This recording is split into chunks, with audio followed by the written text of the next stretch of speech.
Have you ever felt that sensation when you look in the mirror and don't recognize the person you've become? When you realize that a single decision can demolish decades of a carefully constructed life? Today, I'm going to tell you a real story, a story about how passion can transform into the most dangerous of poisons, how a simple glance can unleash an obsession that consumes everything, including the soul. This is not a love story. This is a story of possession, of destruction, of how some people are capable of anything when they taste what they truly desire. Prepare yourselves, because what you're about to hear will stir truths we prefer to keep buried deep inside. My name is Elena. I'm 60 years old now, and when I look back, I see a trail of wreckage that I created myself. But let me start from the beginning, when my life still seemed normal to the world's eyes. For 10 years, I was the perfect wife. Married to David, a man who offered me financial security, a comfortable home, and what society calls stability. We had a blended family, my daughter from my first marriage and his 2 children. We celebrated birthdays together, holidays together. I smiled for the photos. But do you know what was behind that smile? Emptiness. An emptiness so deep, I could feel it echoing inside my chest every morning when I woke up. David treated me like a decorative object, pretty enough for his work parties, efficient enough to keep the house running, invisible enough so he could pretend I didn't exist the rest of the time. Our conversations were limited to logistics, bills, the children's appointments, home repairs. At night, he would come home tired and lie down next to me like someone lying down next to a piece of furniture, without touching me, without seeing me. I had become a ghost in my own life, walking through the corridors of a house that was just a prison with expensive furniture. And then came the new house. Ah, that cursed new house. David had found the property of his dreams, an old construction that needed complete renovation. "It'll be our project," he said, with more enthusiasm than I'd seen in him for years. "Our legacy." I should have been suspicious. When a man who's ignored you for a decade suddenly wants to build a legacy with you, something's wrong. But I was so hungry for any sign of attention that I agreed. We needed a contractor, someone who could transform those decaying walls into something habitable. David researched, made calls, checked references. And then he appeared. Marcus Rivera. If I had known at that moment that this name would become a curse engraved on my soul, if I had known that this man would bring out a version of myself I didn't even know existed, a dangerous, obsessive version, capable of terrible things. But I didn't know. And when he rang the doorbell that Tuesday morning, I answered the door like someone opening the floodgates of hell. The first thing I noticed about Marcus wasn't his dark eyes or his sideways smile. No, it was the way he looked at me, as if he could see through the mask I had worn for so long that I had forgotten it was just a mask. He was 42 years old, had large hands marked by work, and a presence that filled any environment. When David introduced him, Marcus extended his hand to me, and when our fingers touched, you know that sensation when you step on a bare wire? That shock that travels through your entire body in a fraction of a second? That was exactly it. But the worst part wasn't the shock. The worst part was realizing that I didn't want that touch to end. David explained the project, showed the plans, talked about schedules. I should have been paying attention, but all I could do was observe the way Marcus moved his hands when he spoke, how his eyes narrowed when he analyzed some technical detail, how his voice became hoarser when he was concentrated. And then he turned to me. "And you, Elena? What do you expect from this renovation?" Nobody had asked me what I expected from anything in years. The question hit me like a punch to the stomach. I stammered some answer about wanting a more welcoming, more alive space. He smiled. "I understand perfectly. Sometimes we need to destroy everything to rebuild it the right way." Those words, as if he knew, as if he could see that my entire life needed to be demolished and rebuilt. As if he could see the desperate woman drowning behind the facade of the exemplary wife. David hired Marcus on the spot. In the first few days, I tried to keep my distance. I stayed in the kitchen when he worked in the living room. I went out shopping when I knew he would be at home. But it was like trying to escape from a magnet. Every hammer blow, every drill piercing the wall was a call I couldn't ignore. And Marcus noticed my struggle. He started small, asking for a glass of water when I passed through the hallway, complimenting the coffee I made, asking my opinion about paint colors, small attentions that made me feel important, seen, desired. But there was something darker there, the way his eyes followed me when I moved through the house, how he always found an excuse to bump into me in tight spaces, how his voice changed tone when we were alone. Marcus wasn't just renovating my house, he was studying me, mapping every weakness, every unmet need, every crack in my emotional armor. And I was letting myself be hunted. The first lie I told because of Marcus was small, insignificant. David asked why the kitchen work was delayed, and I said I had asked Marcus to change the tiles for a different model. The truth? I had spent 2 hours that morning sitting at the kitchen table, just watching Marcus work. Hypnotized by the way his muscles moved under his shirt when he lifted tools, lost in the small sounds he made when he was concentrated, low sighs, murmurs of approval when something turned out right. He knew I was watching.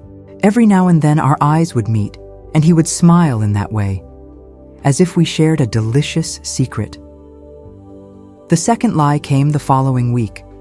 I told David I had a doctor's appointment, but actually stayed home to be alone with Marcus. Just the two of us, without David controlling every movement, without the children running through the house. It was on that day that everything changed. I was organizing some documents in the office when I heard Marcus calling me from the living room. When I arrived, he was standing on a ladder, trying to install a new chandelier. His t-shirt had ridden up a bit, revealing a strip of brown skin in the abdominal region. "Can you help me hold this?" he asked, pointing to the chandelier. I climbed onto a chair next to his ladder. We were close now, dangerously close. I could smell him, clean sweat mixed with wood and something purely masculine that made me dizzy. "A little more to the left," he murmured, his warm breath against my ear. And then his own hands covered mine, supposedly to help position the chandelier. But he wasn't looking at the chandelier. He was looking at me. And there was something predatory in that look, something that made me feel like prey being evaluated by an experienced hunter. "Elena," he whispered my name like a prayer, or a curse. I should have gotten down from the chair, should have made up an excuse and left the room, but I couldn't. It was as if my feet were glued in place, as if my entire body had been programmed to accept whatever that man wanted to do to me. "You're beautiful," he said, one hand leaving the chandelier to touch my face. "David is an idiot." And then he kissed me. It wasn't a sweet or romantic kiss. It was possessive, urgent, almost violent. His hands tangled in my hair, pulling me closer as if he wanted to devour me. And I responded with a hunger I didn't even know existed inside me. When we separated, both panting, I saw something in Marcus's eyes that both terrified and excited me. Satisfaction, as if he had just marked territory. "This stays between us," he said, not as a request, but as a declaration, an order. I nodded, unable to speak. And so began my free fall into hell. Have you ever observed how a person in the process of obsession transforms? How every cell in the body reorganizes around a single fixation? In the days following that first kiss, I became a stranger to myself. I started dressing differently when I knew Marcus would come to work. Tighter clothes, more intense perfumes, more elaborate makeup, David noticed. "You're different," he commented one morning, watching me with suspicious curiosity. More animated. If he knew that my animation came from fantasies about another man touching me in ways he had never touched me. But Marcus was intelligent, dangerously intelligent. He knew exactly when to advance and when to retreat.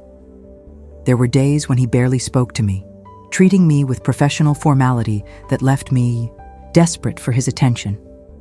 And then, when I was almost going crazy, he would give me small doses of intimacy, a hand on my arm when he passed by me, a whisper in my ear about how beautiful I looked, a smile loaded with promises when David wasn't looking. He was training me like a circus animal, and I was loving every minute of it. The third week was when things escalated to a more dangerous level. David had traveled for a work convention. He would be away for 3 days. 3 whole days, with Marcus working at the house, just the two of us. "You don't need to come work while David is away," I said to Marcus, trying to sound casual.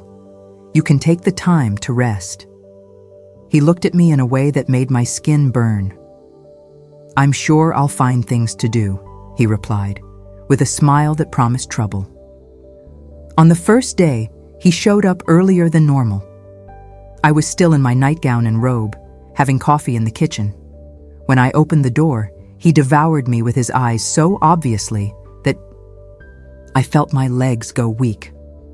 "Sorry," I said, trying to close the robe. "I wasn't expecting you to arrive so early."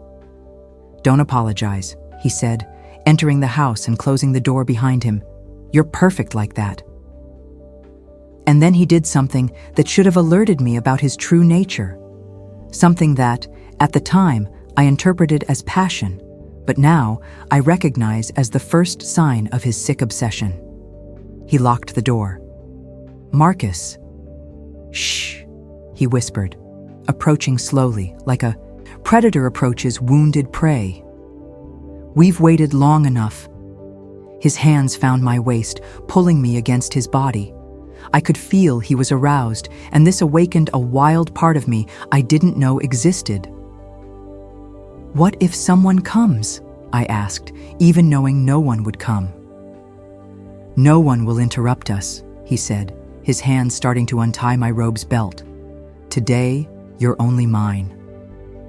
Mine, as if I were property he had just acquired. And you know what's most terrifying? I liked feeling possessed. What happened on that first day alone with Marcus was beyond any sexual experience I had ever had. It wasn't just the physical act, it was the sensation of being completely consumed by someone. Marcus made me feel things I didn't even know my body was capable of feeling. He knew exactly where to touch, how to touch, when to stop and when to intensify. It was as if he had studied my body like a map, memorizing every sensitive point, every reaction. But the most addictive thing wasn't the physical pleasure. It was the total, complete attention he gave me. During those hours, I was the center of his universe.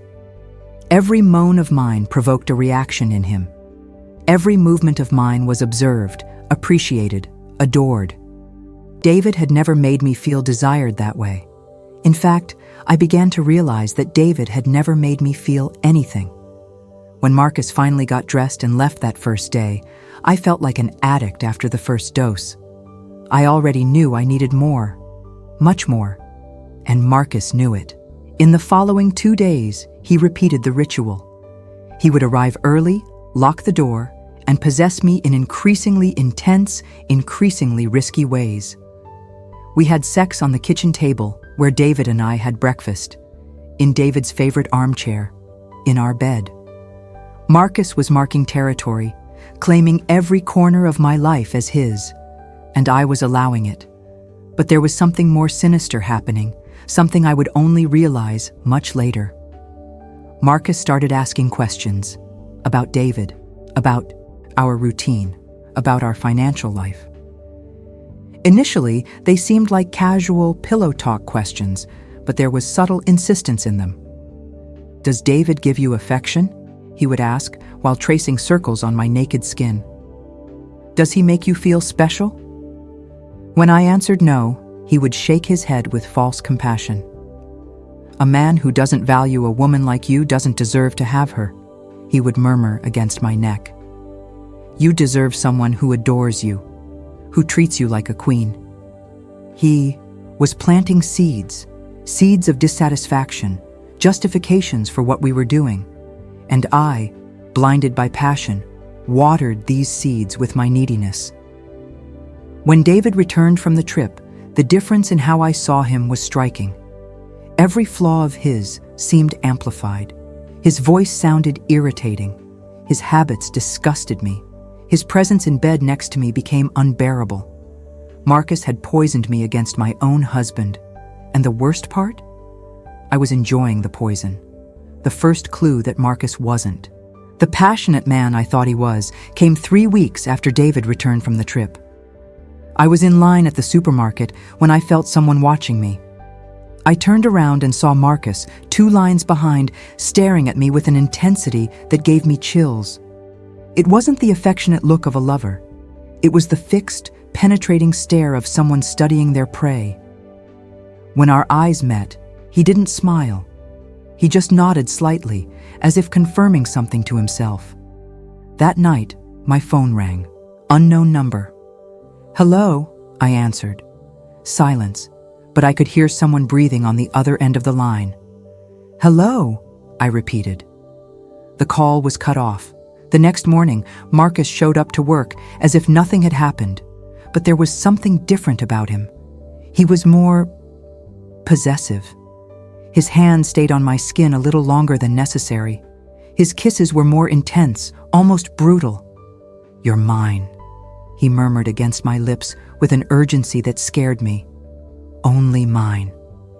"Marcus, we need to talk about..." "About what?" He interrupted me, his eyes narrowing dangerously. "About us, about where this is going. David is starting to suspect, and He silenced me with a violent kiss, his hands squeezing my arms with enough force to leave marks. "Are you thinking about leaving me?" he asked, his voice low and threatening. "I didn't say that, Because if you're thinking about leaving me, Elena, you need to know that's not going to happen." There was something in his eyes that froze my blood. A coldness, a determination that had nothing to do with love or passion. "You're mine now," he continued, his voice becoming softer, but in a way that was even more terrifying. "And I take care of what's mine." At that moment, for the first time in weeks, I had a moment of clarity. I saw Marcus for what he really was. Not a passionate lover, but a dangerously obsessive man who had decided I belonged to him. But it was already too late. Because that same day, I discovered I was pregnant. When I saw the 2 lines on the pregnancy test, my world collapsed.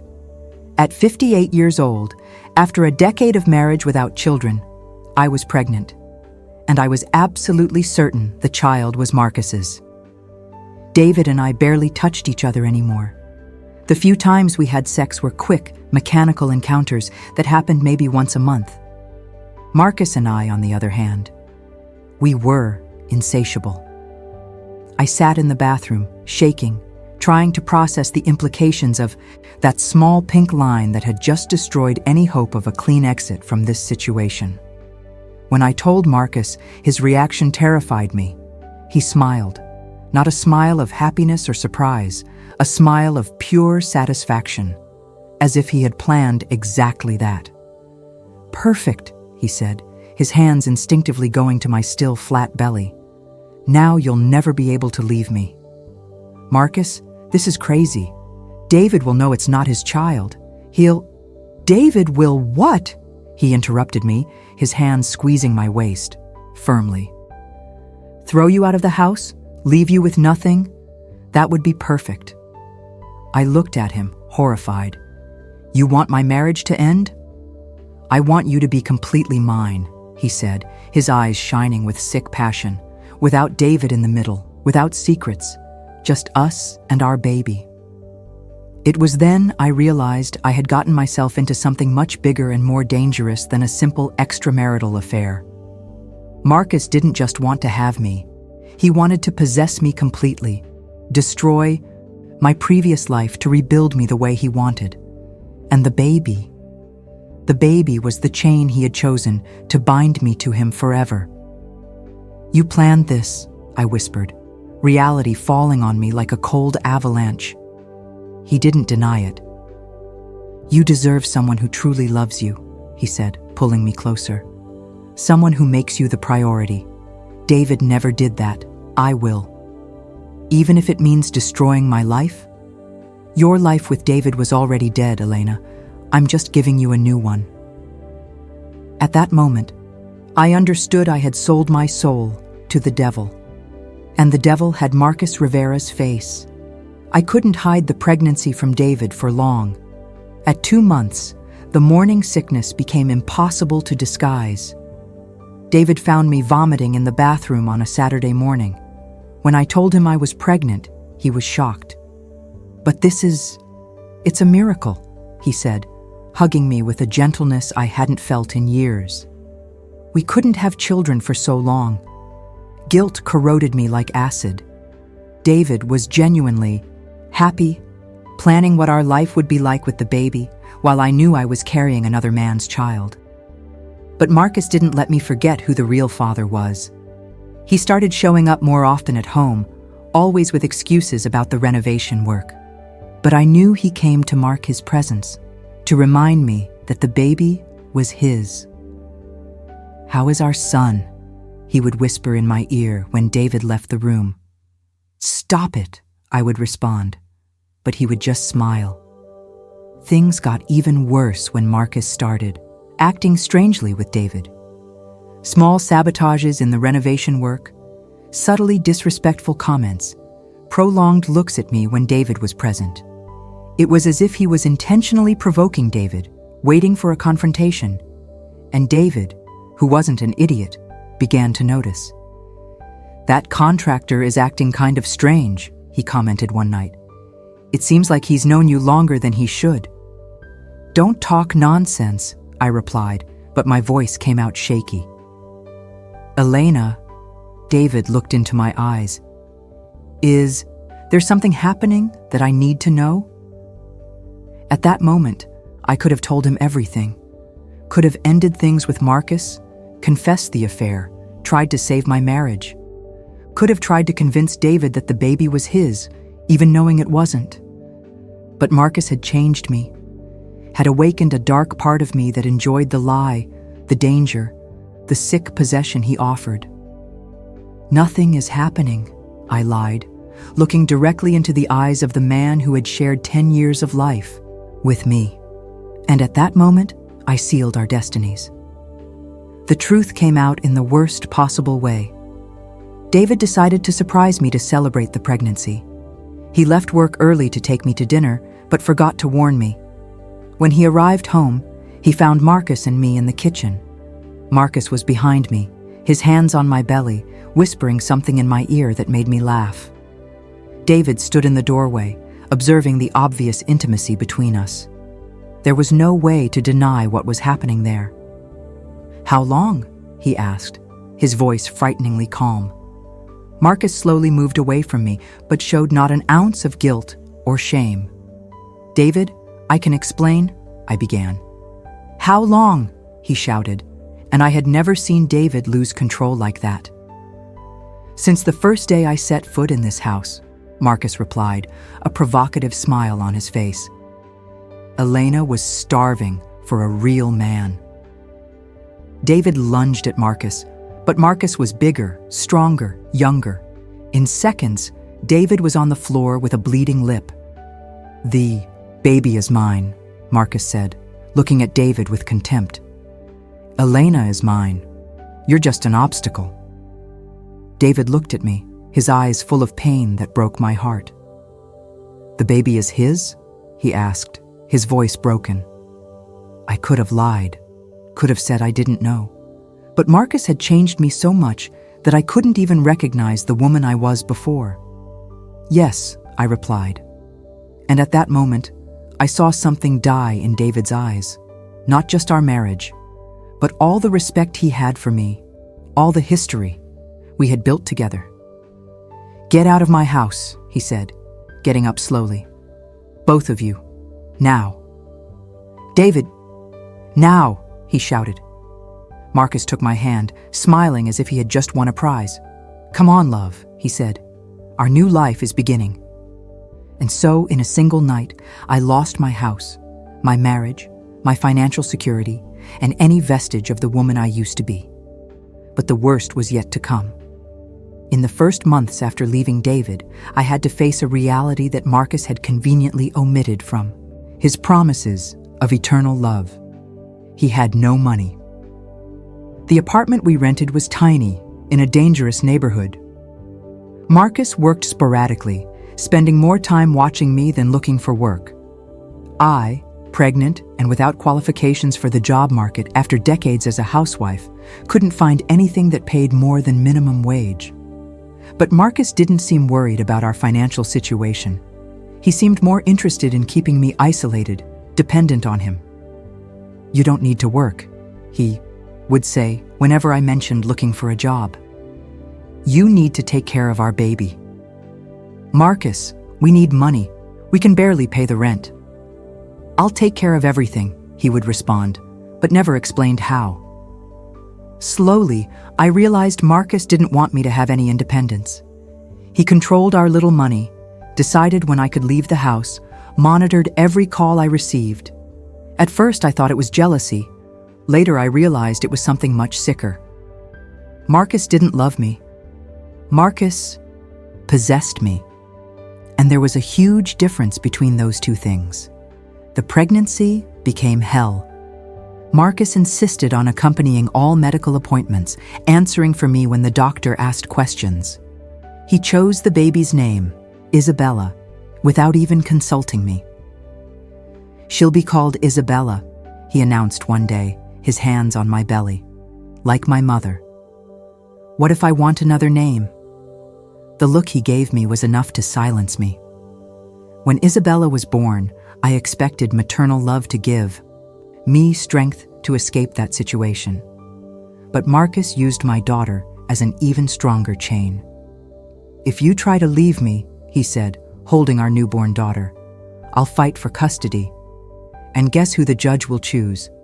The working father or the mother who destroyed her own marriage for an affair?" It was at that moment I fully understood the trap I had fallen into. Marcus had orchestrated everything from day one. He studied me, identified my weaknesses, exploited my neediness, and then trapped me with a combination of passion, guilt, and emotional blackmail. And now I had a daughter to protect. Over the months, Marcus's mask began to fall completely. Displays of affection became increasingly rare. In their place came outbursts of rage, sick jealousy, and control that bordered on paranoia. He searched my phone daily. He timed my trips to the market. He questioned every conversation I had, even with salespeople or neighbors. "Who were you talking to in the elevator?" he would ask, as soon as I got home. "Mrs. Maria from 302. I just said hello." "What kind of greeting? What else did you talk about?" The questions were endless, suffocating. And if my answers didn't satisfy him, came the punishment. Marcus never hit me. He was too smart to leave physical marks. But there were other ways to hurt. Glacial silence that lasted for days. Denial of money for basic things like diapers or food. Subtle threats about what would happen to me and Isabella if I didn't behave. But the worst were the psychological games. "You know no one else would want you, right?" he would say casually while we watched TV. "A 60-year-old woman with a baby, no money, you're lucky to have me." "Your daughter from your first marriage called me yesterday," he would lie. "She said she's ashamed of you, that you destroyed your own family for sex." Every word was chosen to hurt, to diminish, to make me feel I was worth nothing without him. And it worked. Slowly, my self-esteem was destroyed. Brick by brick. I began to believe Marcus was right, that I was a pathetic woman who had thrown her life away for lust, that I deserved everything that was happening to me. Isabella grew up amid this toxicity. Even being just a baby, she seemed to feel the tension. She cried a lot, slept poorly, was always agitated. "She's like this because of you." Marcus blamed me when Isabella cried. Babies feel when the mother is stressed. And so he managed to make me feel guilty even for my own daughters. Anguish. It was while looking for documents in the apartment that I discovered who Marcus really was. He had gone out to look for work, a euphemism we both knew meant he would be out for a few hours doing God knows what. Isabella was sleeping, and I decided to organize some papers scattered around the house. At the bottom of a drawer that Marcus always kept locked but had forgotten open, I found a folder full of documents that made my blood freeze. Photos, dozens of them. Pictures of me that had been taken without my knowledge. At the supermarket, entering the house, talking to neighbors. Some dated weeks before Marcus even started working on the renovation. He had followed me, studied me, chosen me as a target. But that wasn't all. There were newspaper clippings about other women, married women, older, financially stable. All had mysteriously disappeared after getting involved with younger men. And there were notes. Notes in Marcus's handwriting about habits, routines, weak points of each of these women. My name was at the top of a list titled Next Targets. Marcus wasn't an obsessive lover. He was a serial predator who specialized in vulnerable women, and I had fallen right into his trap. With trembling hands, I continued leafing through the documents. I found copies of death certificates. All the women in the photos were dead. Car accident, accidental overdose, suicide. Always something that could be explained by the emotional instability of a woman who had destroyed her own family for an affair. Marcus didn't just want to possess me, he wanted to kill me. And our daughter. Our daughter was just a tool to keep me trapped until he decided it was time to eliminate me. The sound of the key in the lock made me panic. Quickly, I put everything back in the drawer exactly as it was and ran to the kitchen, pretending to be preparing lunch. Marcus entered whistling in a good mood. "How are my girls?" he said, kissing my cheek as if he were the most caring husband in the world. "Fine," I replied, trying to keep my voice steady. "Isabella is still sleeping." He smiled, but there was something different about that smile. Something that made me realize he knew I had discovered something. "Did you mess with my things, Elena?" he asked casually, serving himself a glass of water. "No," I lied, but my voice trembled. He approached slowly, like a cat approaches a wounded mouse. "Are you sure?" "Because I always leave the drawers organized in a specific way. And today, when I left, I noticed some things were out of place." My heart was beating so hard, I was sure he could hear it. "I didn't touch anything, Marcus." He held my face with both hands, apparently affectionate, but with a force that prevented me from moving. "Elena, Elena," he whispered, "you know I hate lies." And then he smiled. A smile that made me understand that my life and my daughters were in mortal danger. That night, while Marcus slept beside me, I made a decision that would change everything. I had to run away, and I had to do it without him finding out until it was too late. The problem was that Marcus monitored me constantly. He knew exactly how much money we had, controlled all my movements, and had made it clear that if I tried to leave him, he would do everything to find me. But I had an advantage he didn't expect, the desperation of a mother trying to save her daughter's life. I started small. Every trip to the market, I took some extra change and hid it in a place Marcus would never look. Inside Isabella's used diapers. A few reais here, a few there. In 2 weeks, I managed to save almost 300 reais. I also started studying Marcus's routine. I discovered that on Thursdays, He went out to meet a potential client and always took at least 3 hours to return. It would be my window of opportunity. The hardest part was acting normally. Smiling when he came home, answering his invasive questions, letting him touch me, knowing he was planning to kill me. But I had to do it, for Isabella. During these weeks of preparation, Marcus became even stranger. Sometimes I caught him watching me with an expression I can only describe as hungry, as if he was delighting in some secret thought. He also started talking about the future in a strange way. When Isabella grows up, he would say, she'll understand that Daddy did everything for love. Or, you know I'll always take care of both of you, right? Forever. The way he said forever gave me chills. There was a finality to those words that terrified me. One night, while he thought I was sleeping, I heard him talking on the phone. "No, she doesn't suspect anything," he whispered. "It'll be like the others. Domestic accident. Unstable woman who couldn't deal with the consequences of her own choices." My blood froze. He was talking about my death as if it were a work project. "The baby will be a problem," he continued. "But accidents happen with children too, especially when the mother is disturbed." At that moment, I realized Marcus wasn't just planning to kill me. He was planning to kill Isabella too. The following Thursday would be my only chance. On Thursday morning, I woke up knowing it could be my last day alive if I couldn't escape. Marcus was in a good mood, whistling while getting ready to leave. "I'm going to meet a client today," he said, kissing my forehead. "I might be late. You'll be fine here with Isabella, right?" "Of course," I replied, forcing a smile. "Good, because I hate it when you get anxious." He held my face, his fingers pressing a little harder than necessary. Anxious women do stupid things. After he left, I waited 15 minutes to make sure he wouldn't come back.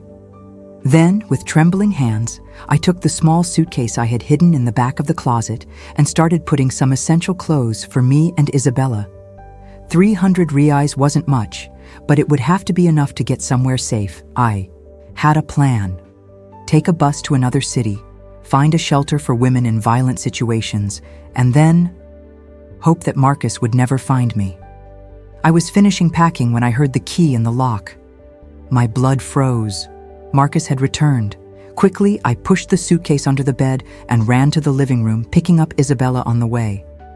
"I forgot my wallet," Marcus said when he entered, but his eyes were scanning me in a way that told me he knew exactly what I was doing. He went to the bedroom. I heard sounds of drawers being opened, things being moved. When he returned, he was holding my suitcase. "Going somewhere?" he asked, his voice dangerously calm. "Marcus, I can explain." "Where's my money?" he suddenly shouted, making Isabella start crying. "You stole my money!" "I didn't steal anything, The slap came so fast I didn't have time to prepare. My face exploded in pain, and the taste of blood filled my mouth. "You think you're smart?" he growled, grabbing my arm with brutal force. "Think you can fool me?" Isabella was crying hysterically now, but Marcus seemed not to care. "Please," I begged, "don't hurt her. She's your daughter." Marcus laughed, but there was no humor in that sound. It was pure evil. "My daughter? Elena, did you really think I wanted a family with you?" He shook his head as if I were the most pathetic person in the world. "You were just a job that's getting harder than it should be." He let go of my arm and went to Isabella, who was in the baby carrier crying. For a terrifying moment, I thought he was going to hurt her right there. But instead, he picked her up and rocked her gently until she stopped crying. "You know what, Elena?" he said, his voice returning to the casual tone I knew so well. "Change of plans. Today won't be a domestic accident." He smiled at me while holding my daughter, and in that smile I saw the face of pure evil. "Today it'll be homicide followed by suicide. Disturbed woman kills her own daughter and then kills herself. Much more dramatic. "You're insane," I whispered, slowly backing toward the kitchen. "You're completely insane." "Insane?" Marcus laughed, still holding Isabella with false gentleness. "I'm a professional, Elena. I've been doing this for years. You're not special. You're just another one." "The other women? You killed all of them?" "All of them," he confirmed with sick pride. "Each one thought she was special. Each one thought I loved them. But you're all just entertainment." Have you ever felt that sensation? When you look in the mirror and don't recognize the person you've become? When you realize that a single decision can demolish decades of a carefully constructed life? Today, I managed to reach the kitchen, my eyes desperately searching for something I could use as a weapon. Marcus continued talking, as if having a casual conversation. "You know what the best part is, Elena? It's that you all make it so easy. Needy women married to men who ignore them. You're practically begging to be manipulated." My hand found the handle of a kitchen knife behind me. "You're going to give me back my daughter," I said, trying to keep my voice steady. "Your daughter?" Marcus shook his head. "Elena, this child was never yours. From the moment she was conceived, she was just a tool, a way to keep you trapped." He moved closer, still holding Isabella. "But now she's become a problem, and I solve problems." It was when he said that something inside me broke. It wasn't fear anymore. It was pure maternal fury. "You won't touch my daughter!" I screamed, pulling out the knife and lunging at him. Marcus, surprised by my reaction, stumbled backward, pressing Isabella against his chest. The child started crying again. "Careful, Elena," he said, his voice losing composure for the first time. "You don't want to hurt our baby, do you? Give her back to me, now! Or what, you'll kill me?" He laughed, but there was nervousness in that laugh. "You don't have the courage. You're weak. You always were." "You're right," I said, slightly lowering the knife. "I am weak. I let myself be manipulated. I destroyed my life for a man who doesn't even exist." Marcus smiled, thinking he had regained control. "But you know what, Marcus? You made a mistake." "What mistake?" "You messed with my daughter. And then I did something I never thought I would be capable of. Something a desperate mother is capable of when her offspring is in danger. Pretended to give up, completely lowering my guard." Marcus, confident, approached to take the knife from me. The moment he extended his hand, I turned the blade and buried it deep in his abdomen. His eyes widened with shock and pain. He staggered backward, dropping Isabella, who fell on the sofa and continued crying. "You," he gasped, looking at the blood beginning to flow between his fingers. "I protected my daughter," I replied, picking up Isabella in my arms and running to the door. Behind me, I heard Marcus scream my name, but his voice was already weaker. I ran downstairs with Isabella, screaming for help until I finally managed to call the police. Marcus died at the hospital 3 hours later. The months following Marcus's death were a whirlwind of investigations, trials, and terrifying revelations. The police found evidence linking Marcus to at least 7 murders in different cities. All women between 45 and 60 years old, all married, all who had mysteriously gotten involved with younger men before dying. I had been the only one to survive. During the trial, I discovered details about Marcus's method that made me realize how close I had come to death. He chose his victims carefully, studying them for weeks before making first contact. He always offered some type of domestic work, painting, gardening, repairs. It was a perfect way to enter women's lives without arousing suspicion. Then he used psychological manipulation techniques to create emotional dependence. He made his victims feel special, desired, alive for the first time in years. When they were completely in love and isolated from their families, he began the final phase, destroying their marriages, convincing them to leave everything for him, and then eliminating them when they became a problem. The baby. I discovered that Marcus had been using pregnancy as a control tool for years. 2 of the other victims had also gotten pregnant by him. None had survived to give birth. During the trial, I was portrayed by the defense attorneys as an unstable woman who had seduced an innocent man. They said I had killed Marcus in a fit of jealousy, not in self-defense. But the evidence against Marcus was too much to ignore. I was acquitted of the homicide charges. However, being legally innocent didn't make me feel less guilty. 2 years have passed since that terrible day in the kitchen. Isabella is now 3 years old and doesn't remember anything that happened. To her, Marcus never existed. I wish I could say the same. We moved to a small town in the countryside where no one knows our story. I use a different name, try to rebuild a life from scratch. Again. I work at a local market, earn enough to support us both modestly. Isabella goes to daycare, made little friends, is growing up healthy and happy. But I am haunted by the ghosts of what I did. Not just for killing Marcus. That was self-defense, and I would do it again 1,000 times to protect my daughter. I'm haunted by the person I became during those months with him. The Elena who traded 10 years of marriage for a few hours of passion. The Elena who lied, cheated, destroyed a family. The Elena who was so hungry for attention that she couldn't see the predator behind the lover's mask. That Elena still lives inside me. And sometimes, on lonely nights, she whispers that I deserved everything that happened to me. I do therapy. I take anxiety medication. I try to be a good mother to Isabella. Give her the stability that my obsession with Marcus almost destroyed. But there are scars that will never heal. David tried to contact me once, a few months after Marcus's death. He learned from the press what had happened, the type of man Marcus really was. The letter he sent me was brief. Elena, I'm sorry for everything you went through.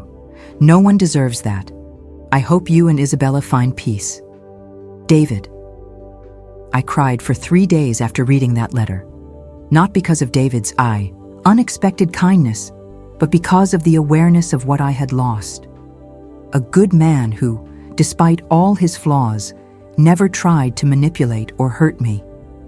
I never replied to the letter. What right did I have to seek comfort from the man I betrayed? If you expected me to end this story by saying I found true love, or that everything was worth it in the end, I'm sorry to disappoint you. The truth is darker than that. I discovered there's a difference between love and obsession, between passion and manipulation, between being desired and being hunted. Marcus never loved me. He studied me, manipulated me, possessed me like a predator possesses its prey. What I felt for him wasn't love. It was chemical dependency created by psychological conditioning techniques. But here's the part that terrifies me the most. Even knowing all this, there's still a small sick part of me that misses the intensity of those moments. The sensation of being completely consumed by someone. That's how psychological abuse works. It breaks you in a way that makes you miss the breaking itself. That's why I take medication. That's why I do therapy. That's why I stay away from relationships. Because I know there's still an Elena inside me capable of destroying everything again if she meets someone who knows how to press the right buttons. Isabella asks me sometimes about her father. I tell her he died when she was a baby, that he loved her very much. These are lies I tell to protect her, but also to protect the memory of the little innocence that still remains in our story. She'll never know she was conceived as a manipulation tool, that her father planned to kill her, that her mother was stupid and weak enough to fall in love with a monster. At least one of us deserves to live without these ghosts. Do you want to know what haunts me most about this whole story? It's not the guilt over the betrayal. It's not the trauma of the violence. It's not even the regret over the choices I made. It's the awareness that Marcus got what he wanted. He completely destroyed me. The woman I was before, Elena, the wife, the stepmother, the woman who had a stable and predictable life, she died in that apartment along with Marcus. What remained was this fragmented version of myself. A woman who doesn't trust her own instincts, who sees danger in every male smile, who carries within her the certainty that she's capable of any kind of betrayal if the circumstances are right. Marcus may have died, but he won. Sometimes I wonder if the other women felt the same thing in their final moments. If they realized they had been completely consumed by a monster wearing the mask of love. 2 of them left suicide notes. Notes where they apologized to their families for having lost control, for having made terrible choices. Now I know Marcus probably dictated every word of those notes. He didn't just kill bodies, he killed souls first. The difference between me and them is that I was lucky enough to discover the truth before it was too late, and angry enough to fight back. But victory has a bitter taste when you know you only managed to survive because you were luckier than the others. I'm telling this story not to seek sympathy or absolution. I'm telling it because you need to know how the mind of a predator like Marcus works. They're not the obviously dangerous men we see in movies. They're not the rapists in dark alleys or the serial killers from police stories. They're charming, attentive. They listen to your complaints about marriage, your frustrations with life, your unrealized dreams. They make you feel special, desired, alive. And when you're completely addicted to that attention, when you've already destroyed your previous life for them, they show who they really are. But then it's too late. If there's a woman listening to this story who recognizes herself in the Elena from the beginning, married for years, feeling invisible, hungry for attention, please seek professional help before seeking validation in another man's arms. If there's a woman living the first signs of an obsession like mine, lying to her husband, risking everything for a few moments of passion, stop, now, before it's too late. And if there's a woman starting to notice signs of excessive control in her new love, disproportionate jealousy, isolation from friends, constant interrogations, run. Don't walk, run. Because the difference between a love story and a horror story is sometimes just a matter of timing. Today, Isabella is 3.5 years old. She's learning to count, loves picture books, and has a laugh that could light up any room. When I watch her play, sometimes I can momentarily forget how she came into the world. Sometimes I can see just an innocent, happy child, full of possibilities. But then she makes some expression that reminds me of Marcus, or smiles in a way that makes me remember those first days when I still thought he loved me, and reality comes back like a punch to the stomach. This child is the daughter of a monster, and I was stupid enough to fall in love with that monster. Is there something of Marcus in Isabella? Is the capacity to manipulate, to hurt, to destroy lives, something that's inherited genetically? These are terrible thoughts that visit me in the early hours when I can't sleep, and I watch my daughter breathe in the crib next to my bed. I promise myself every day that I'll give her a better life, that I'll protect her not just from the predators in the outside world, but also from those that might be hidden inside herself. Maybe that's my penance, spending the rest of my life trying to compensate for the sins I committed, raising a child who's better than both her parents. Or maybe it's just another illusion. Another lie I tell myself to be able to bear the weight of guilt. Time will tell. Until then, I continue living one day at a time, carrying my ghosts, trying to be a decent mother to a child, who never asked to be conceived as an instrument of psychological torture. 62 years old, a small daughter, a life rebuilt on the wreckage of the previous one. It's not the life I planned, but it's the life I deserve. And if you took something from this story, I hope it's this. Beware of men who arrive promising to save you from your empty lives. Sometimes emptiness is safer than the wrong filling. If this story affected you, if you recognized warning signs in your own life, or if you have a similar experience to share, leave it in the comments. Your account could save another woman's life. And if you're going through a situation of domestic violence or psychological abuse, know that help is available. Call the domestic violence hotline. It's free and works 24 hours. Don't become the next Elena. Don't let a predator destroy your lives. Subscribe to the channel for more real stories that society prefers to hide. And remember, the truth is always darker than fiction. Until the next story.